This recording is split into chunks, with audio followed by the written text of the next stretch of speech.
Bonjour et bienvenue sur Comics Code pour un nouvel épisode d'une semaine en comics.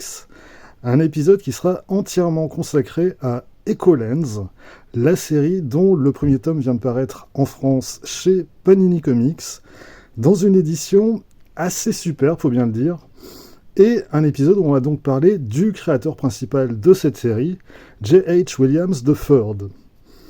Alors, pour commencer, on va resituer assez rapidement J.H. Williams III et faire un rapide tour d'horizon de sa carrière. C'est un artiste qui a fait ses débuts il y a une petite trentaine d'années, au tout début des années 90. D'abord chez quelques petits éditeurs indés, et puis assez vite il va se faire repérer en particulier par DC Comics. DC Comics qui dans un premier temps va le faire bosser sur des titres très secondaires de son catalogue. En 94-95 par exemple, on va le retrouver sur la série Judge Dredd, à l'époque où DC Comics avait acquis la licence.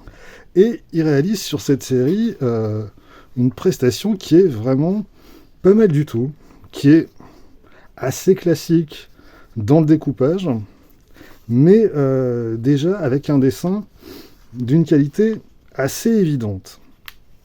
Et c'est d'autant plus impressionnant que, à l'époque, il arrive à tenir un rythme mensuel assez régulier. Mais les années 90, c'est vraiment ces années de formation qui va passer essentiellement chez DC Comics, mais avec aussi, de temps en temps, quelques travaux pour Marvel, là aussi plutôt sur des choses mineures, comme par exemple cet Annual Wolverine de 1995. Là, c'est dans son édition française. Et là encore, c'est une prestation qui est pas mal du tout. Alors, le principal défaut que je lui trouve ici, c'est ses expressions faciales, et qui sont très exagérées. Et sur son Wolverine en particulier. Alors, même si c'est effectivement la direction que donne le scénario au personnage. Mais c'est quand même souvent, c'est too much. Et puis, il y a des séquences où c'est tellement outrancier que ça en devient carrément ridicule. Alors, on est en 1995, donc c'est quand même la grande période de l'outrancier et du ridicule. Et dans cette catégorie, franchement, c'est très loin d'être ce qui s'est fait de pire. Mais voilà, Williams va continuer à progresser au fil des ans, surtout chez DC, qui va ponctuellement lui confier des séries plus en vue. Et il va notamment signer quelques épisodes de Batman et de Legends of the Dark Knight. Et par exemple, dans Batman numéro 550, où il partage le dessin avec Kelly Jones, il va mettre en scène, c'est la première apparition d'un personnage qui s'appelle Cameron Chase, qui est un agent du département des opérations extranormales et qui est chargé de surveiller et de neutraliser les méta-humains qui sortent des clous, en gros. Alors c'est lui qui dessine sa première apparition. Sur la page de gauche, c'est lui. Sur la page de droite, on reconnaît Kelly Jones. Et c'est surtout lui qui va dessiner en 1998 la série qui sera consacrée au personnage. Alors, Chase, c'est une série qui a été écrite par D. Curtis Johnson et qui n'a pas marché du tout. La série s'est arrêtée après 9 numéros, plus un 10e qui était paru dans le cadre de l'event DC 1 Million. Et je crois bien que c'est sur ce titre que j'ai vraiment repéré Williams pour la première fois, et que je me suis dit qu'il avait vraiment un truc intéressant et original, à la fois un style très réaliste, mais tout en restant extrêmement dynamique. Et puis, c'est vraiment l'année suivante, en 1999, que le talent de Williams va éclater avec le début de la série Promethea, écrite par Alan Moore, et dont il va dessiner l'intégralité des 32 numéros, ancrés par Mick Gray, qui va dessiner donc de 99 jusqu'en 2005. Et Prometheus, c'est vraiment sur cette série qu'il va pouvoir développer son style, qui va avoir l'opportunité d'expérimenter à peu près dans tous les sens. C'est là aussi qu'il va être libéré de la contrainte du rythme mensuel, parce que assez vite, Promethea va passer à un rythme bimestriel, puis ensuite ce sera trimestriel, et puis à la fin ça sortira quand ce sera prêt. Le tout dernier numéro de la série, on l'a attendu pendant 6 mois. Et ça a donné un truc totalement fou, totalement barré. C'est un truc, c'est ésotérique et psychédélique.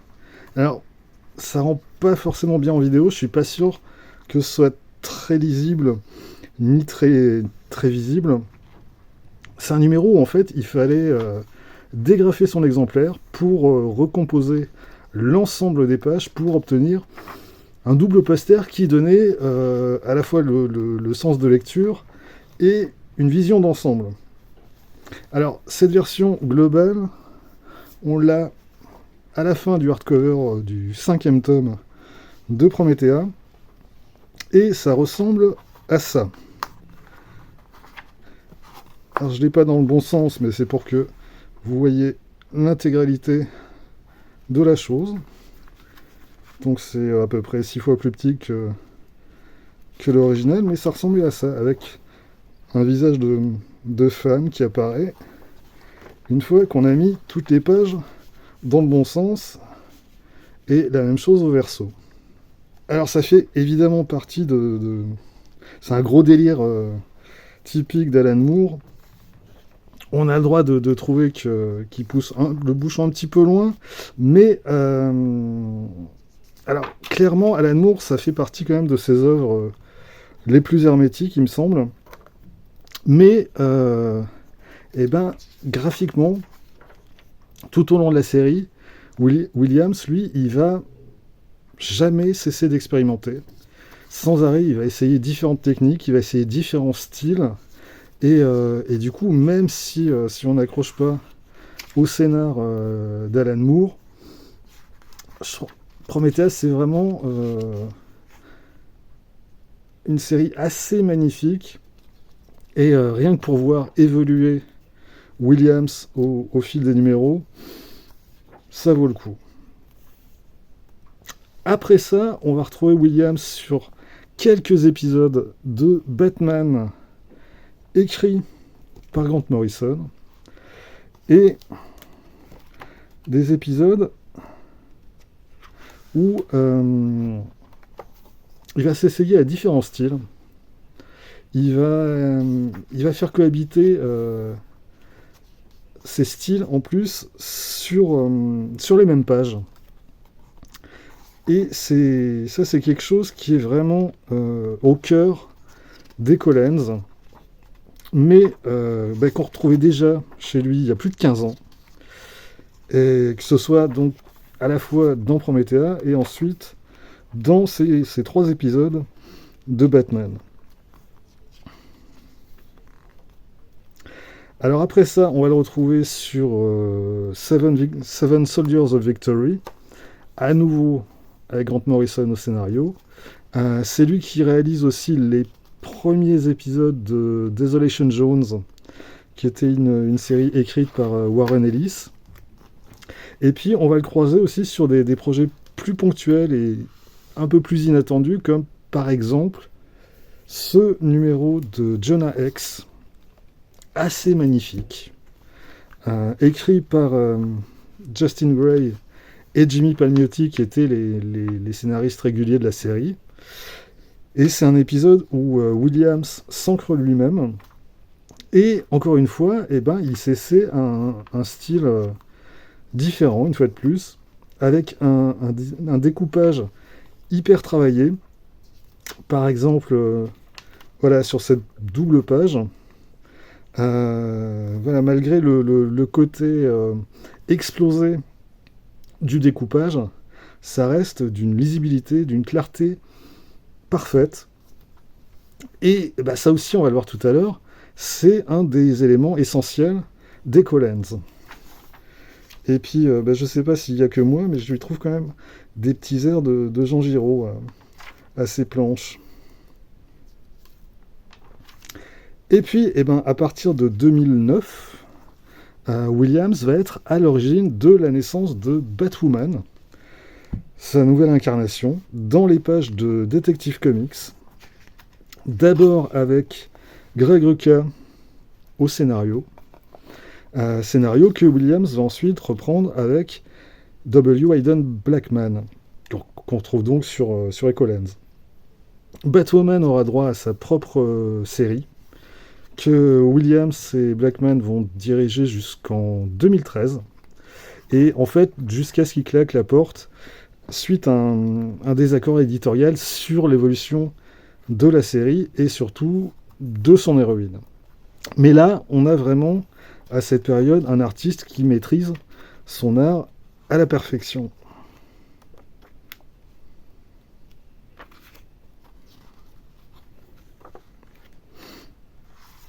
Et puis ensuite, entre 2013 et 2015, il va réaliser les 6 numéros de Sandman Ouverture, qui marquait le retour de Neil Gaiman sur la série qu'il avait révélée et qui lui permettait, 20 ans après la fin de la série, de boucler définitivement son histoire.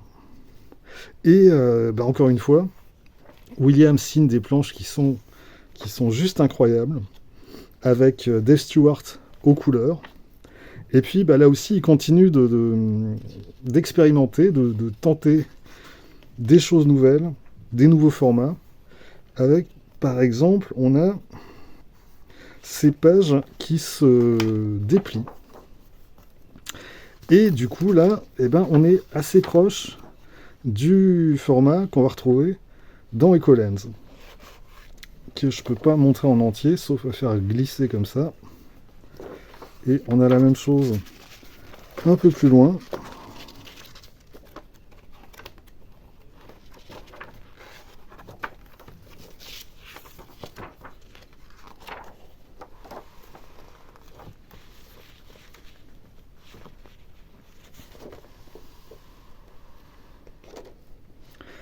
Et donc, eh ben, on va quand même y arriver, parce que c'est de ça que je suis censé parler à la base. Echolands, tome 1, par J.H. Williams III et W. Hayden Blackman, sans oublier, une nouvelle fois, Dave Stewart aux couleurs. Donc on est là sur du grand format, on est sur du 22 par 33 cm, et sur un format à l'italienne. Alors du coup, ça va être un petit peu compliqué à cadrer. Là, si je l'ouvre pas, c'est très bien, ça rentre pile poil dans le cadre. Mais quand je l'ouvre, forcément, hormis la première page de chaque épisode, qui est une page comme celle-ci, ensuite, eh ben, Williams, il travaille systématiquement sur des doubles pages. Et du coup, eh ben, comme je ne peux pas dézoomer, je vais être obligé de vous montrer soit des bouts, soit de faire glisser la page, la double page, pour vous la faire voir dans son intégralité. Bon, c'est un peu embêtant, mais on va se débrouiller comme on peut. Alors, de quoi ça parle Echolands, eh ben, c'est une histoire qui est finalement très simple. C'est pas du Alan Moore, c'est pas du Neil Gaiman. On a quelque chose de tout à fait basique, en tout cas, du point de vue de l'intrigue.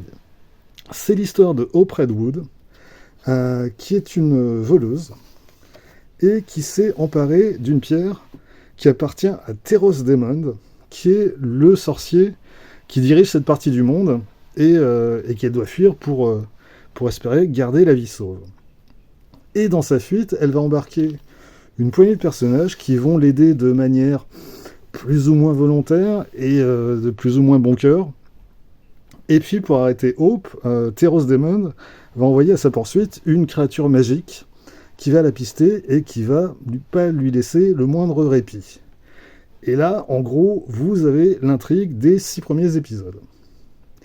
Et graphiquement, J.H. Williams, il va utiliser toutes les techniques possibles et imaginables pour mettre en scène cette fuite. Je pense qu'il va même sans doute en inventer une ou deux au passage, parce que les planches de Dick Collins, elles sont en perpétuel mouvement, et en fait, tout comme ces personnages. Alors, si je reviens aux premières pages, ça commence ici, avec la fuite de Hope. Et de la gauche vers la droite, on a un seul mouvement qui est parfaitement fluide. Alors ici, on a un découpage en 6 cases, avec la forme de la dernière case qui donne le numéro de l'épisode. C'est un gimmick qu'on va retrouver à chaque épisode. Et donc ici, on a une Hope qui va se révéler progressivement, de case en case. On a d'abord un avant-bras, puis ensuite on a une partie de ses jambes, et puis après, on la voit de dos, et pour finir, on a enfin un gros plan sur son visage. Et entre les cases 3 et 5, on a un décor unique qui se prolonge sur ces 3 cases, avec Hope qui, elle, se déplace d'une case à l'autre, mais on a sa cape qui, elle, se prolonge et qui forme une forme unique sur les 5 premières cases, et qui va ajouter cette impression de mouvement sur cette double page. Avec en plus cet élément important de l'intrigue, c'est que la page précédente se terminait avec cette phrase « Je suis le rouge ». Et donc, on part de ce rouge uniforme sur la première case, et qui va se déployer ensuite de case en case et gagner en nuances à chaque fois. Et ça va donc démarrer comme ça. Et puis, la course-poursuite, elle continue sur la double page suivante, mais en utilisant d'autres techniques. Et là, déjà, sur le premier panel, on voit qui poursuit Hope. On les voit pas bien, là, c'est petit, mais voilà, il y a des flics qui lui courent après. Et puis, on a la rue, où se déroule la course-poursuite, et qui, elle, va se déployer sur toute la double page. Et puis, Hope est présente donc au départ à gauche, et sa course va se développer à travers une série de cases qui vont interagir avec le cadre extérieur. Ici, on change de perspective. Sur la case suivante, on change à nouveau de perspective, mais on remarque que la vue en plongée qu'on a, elle se place exactement au niveau où se situe cette statue de chat, immédiatement au-dessus. Et dans la case suivante, on a à peu près le même moment, mais vu du point de vue de ses poursuivants. Et puis, sur l'autre page, dans la case suivante, Hope va libérer des espèces de volatiles qui étaient enfermés dans leur cage, et du coup, ces volatiles, ils vont se répandre partout sur la page. Sur la partie droite, on les retrouve dans la case suivante, mais aussi on les retrouve en dehors de la case, dans le cadre. Et du coup, ce cadre extérieur qui était un instantané de la situation de Hope en début de page, il est perturbé par son passage, et dans sa partie droite, finalement, il rejoint la temporalité de Hope et de ses poursuivants. Et puis, sur la toute dernière case, Hope est brusquement arrêtée par le bord de page, littéralement. En tout cas, en vrai, elle est arrêtée par ce qu'il se trouve et ce qu'il attend sur la page suivante. Et donc, J.H. Williams va composer tout son récit comme ça, en double planche, et à chaque fois, il va changer de technique, mais toujours en gardant comme priorité la lisibilité. Et de fait, on va parfois avoir des découpages très alambiqués, Mais à aucun moment, en tant que lecteur, je me suis retrouvé perdu à me demander si je dois continuer à lire à droite ou en bas ou en diagonale. Toujours le sens de lecture reste parfaitement logique et parfaitement naturel.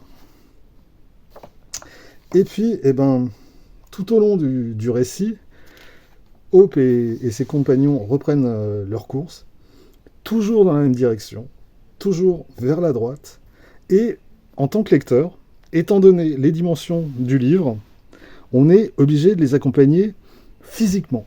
C'est-à-dire que tu vas pas juste tourner la tête de gauche à droite. Si tu poses le livre à plat sur une table, comme je suis en train de le faire, tu vas faire un mouvement du bassin pour partir de la page de gauche pour aller vers la droite. Et alors, quand vous aurez acheté le bouquin, ce que vous allez faire dès que cette vidéo sera terminée, j'en doute pas une seconde, quand vous le lirez, vous penserez à moi, à ce que je viens de dire, à mes mouvements de bassin, et là vous allez dire, putain mais merde, il avait raison ce con-là. Et ça, voilà, c'est mon côté influenceur coach sportif. À gauche, à droite, à gauche, à droite. Ok. Donc, Hope et ses compagnons sont donc pris en chasse par une créature, on va dire ça comme ça, histoire de rien révéler. Créature qu'on découvre donc sur cette double planche. Et une créature qui a pour mission de les arrêter. Et dès cette toute première apparition, elle va figer le temps et l'espace.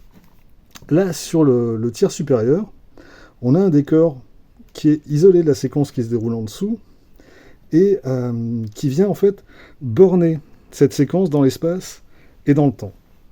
Par rapport à la double page qu'on a vue tout à l'heure, il n'y a pas de transformation, il n'y a pas d'interaction. On a un lieu unique qui est figé sur un moment unique.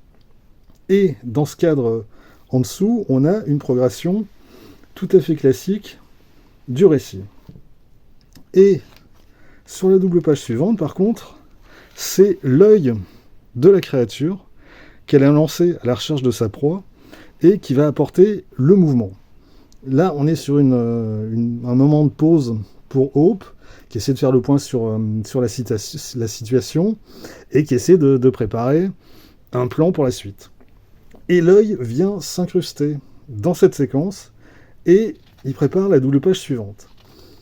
Et dans la double page en question, la poursuivante, elle apparaît sur la dernière case à droite. Parce que, voilà, je l'ai dit, tout le récit mène Hope de gauche à droite des planches, et elle est là tout à droite, placée pour arrêter ce mouvement. Et non seulement ça, mais en plus, on a cette bande en bas de la double page qui, comme le décor tout à l'heure, qui vient borner cette double page. On l'a elle et ses sbires. Et sa présence va aussi ralentir le temps. On l'a avec le mouvement du corps du personnage en haut qui est en train de s'affaisser au ralenti sur 4 cases. Et en bas, ce bandeau qui est là pour figer tout mouvement. Alors, évidemment, ça n'a pas duré. Dès la double page suivante, le mouvement reprend. Et à la fin, Hope va même faire littéralement exploser le cadre sur la dernière case pour que la course puisse reprendre. Et ensuite, je vous montrerai pas la suite. Là, on est sur l'avant-dernière page du premier épisode. Maintenant, je vais revenir un petit peu en arrière, presque au début. Donc, on l'a vu, on a une intrigue très basique. C'est une course-poursuite non-stop. Là, je vous ai montré que quelques planches, mais j'ai pas envie de vous en montrer beaucoup plus. Honnêtement, si ce que vous avez vu vous suffit pas à vous convaincre que J.H. Williams, c'est juste un dieu du crayon et ses planches sont sublimes, clairement, je pourrais vous montrer 50 pages de plus, ça changerait rien. Donc voilà, l'intrigue basique. Maintenant, la question qui se pose, c'est où est-ce que ça se passe ? Ça se passe à Echolands, mais c'est quoi Echolands ? C'est quoi cet univers ? Alors, première précision, là je spoil rien, c'est écrit en 4e de couverture. L'action, au début de l'histoire, se déroule à San Francisco. Et alors, vous, je sais pas, moi j'ai jamais mis les pieds à San Francisco, mais en vrai, je suis pas totalement sûr que San Francisco, ça ressemble à ça. Et l'univers d'Echolands, tel qu'on le découvre sur cette planche, c'est un collage de tout un tas de choses qui n'ont a priori rien à voir les uns avec les autres. Si je pars de tout en haut à gauche, on a cet emblème Wharf of San Francisco. Wharf, c'est le quai, donc qui vient situer grossièrement le lieu de l'action. On a un bâtiment futuriste, je ne sais pas trop si c'est en forme de pyramide ou peut-être d'étoile de David. Juste à côté, on a un bâtiment à l'ancienne. Et puis, on a cette voie aérienne qui sort du bâtiment futuriste. On a ce dirigeable qui plane juste au-dessus. Et puis, quand on descend, on se met à croiser tout un tas d'individus qui ont à peu près rien en commun, ni culturellement, ni même graphiquement, en fait. Là, on a un éléphant et une créature de science-fiction juste au-dessus. On a en bas un type avec un accoutrement futuriste à côté de personnages en noir et blanc. Celui de gauche a l'air d'être un vampire, celui de droite ressemble plutôt à un monstre de Frankenstein. Juste derrière, on a un bonhomme au dessin très stylisé avec des couleurs tramées. Tout en bas ici, on retrouve un personnage de western, encore une fois dans un style à la Jean Giraud. Et à sa droite, on a un guerrier japonais, semble-t-il, et dessiné, je trouve, dans un style à la Frank Miller, période Ronin. Et puis encore, juste à côté, sur le début de la page suivante, on a un elfe en peinture directe. Et donc, sur cette double page, on a tout un tas de styles graphiques qui se croisent, qui s'entrechoquent. Et là, c'est que le début, parce que ça va être comme ça tout au long de ces 6 numéros. Y compris parmi les personnages qui vont accompagner Hope dans son périple. Alors, là encore, c'est pas forcément très flagrant sur cette case, ici. Vous verrez quand vous l'aurez entre les mains, mais chacun des personnages est dessiné dans un style très spécifique. Et par la suite, quand ils vont quitter San Francisco et qu'ils vont se rendre dans d'autres régions de ce monde, eh ben, chaque région a son propre style graphique, qui va renvoyer à tel ou tel artiste ou à tel ou tel style. Vous verrez. Alors je m'arrête là, je ne vais pas vous en montrer davantage, juste envie de vous donner envie, si ce n'est pas déjà le cas. Et puis ensuite, vraiment, je voudrais vous laisser en découvrir le plus possible par vous-même. Quelques petites choses quand même. Pour terminer, d'abord sur les fins d'épisodes. Alors, chaque épisode se termine de la même manière. Avec les mêmes bonus, grosso modo. On a d'abord cette planche de gauche qui met en scène un personnage qui est baptisé le métaphysiciste, qui vient en fait annoncer au lecteur, mais dans des termes très vagues, ce qui va se passer dans l'épisode suivant. Et on a ensuite 2 pages d'interview avec Teros Daemon, donc le grand méchant de l'histoire. Et ces 2 pages qui permettent en fait d'en découvrir davantage sur l'univers où se situe cette histoire, et aussi sur la place qu'occupe ce personnage dans cet univers. Et puis on a donc cette dernière page avec quelques publicités, des petites annonces, puis diverses choses dans le même genre. Et puis, un extrait de strip publié dans le journal local. Ça, c'est à chaque fin d'épisode. Et puis, pour finir, on va aller sur la fin du bouquin. Et sur les bonus. Alors, en bonus, on a d'abord les couvertures originales, y compris les variant covers. Alors, les variant covers, à chaque fois que c'est une cover signée par un autre artiste que Williams, c'est Williams qui a choisi l'artiste en question pour mettre en scène tel ou tel personnage, histoire de vraiment conserver l'esprit graphique du personnage. Et on a ensuite la playlist de Williams, ce qu'il a écouté pour chaque épisode. Alors, c'est un petit peu gadget, mais après c'est plutôt rigolo. J'ai découvert du coup que finalement j'ai pas mal de goûts communs avec lui, y compris sur des trucs assez obscurs et dans des genres vraiment très différents. Et puis, en toute fin du volume, on a une série de planches originales, donc avant la mise en couleur de Dave Stewart. On voit du coup que sur certaines planches, comme ici par exemple, c'est Williams lui-même qui a mis en couleur certains éléments de la page.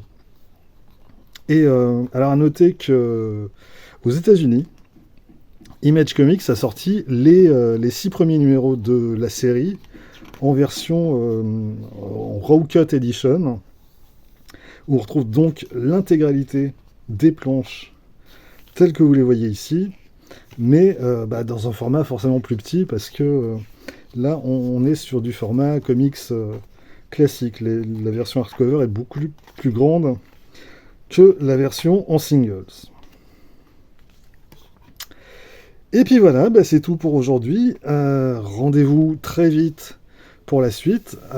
Pour la suite des Collins, à mon avis, il va falloir sans doute patienter un petit moment, mais pour la prochaine vidéo de Comics Code, ça devrait arriver un poil plus vite. D'ici là, vous pouvez vous abonner à cette chaîne, laisser un commentaire, partager cette vidéo sur les réseaux sociaux, et surtout, lire des comics. Soyez sages, et à bientôt.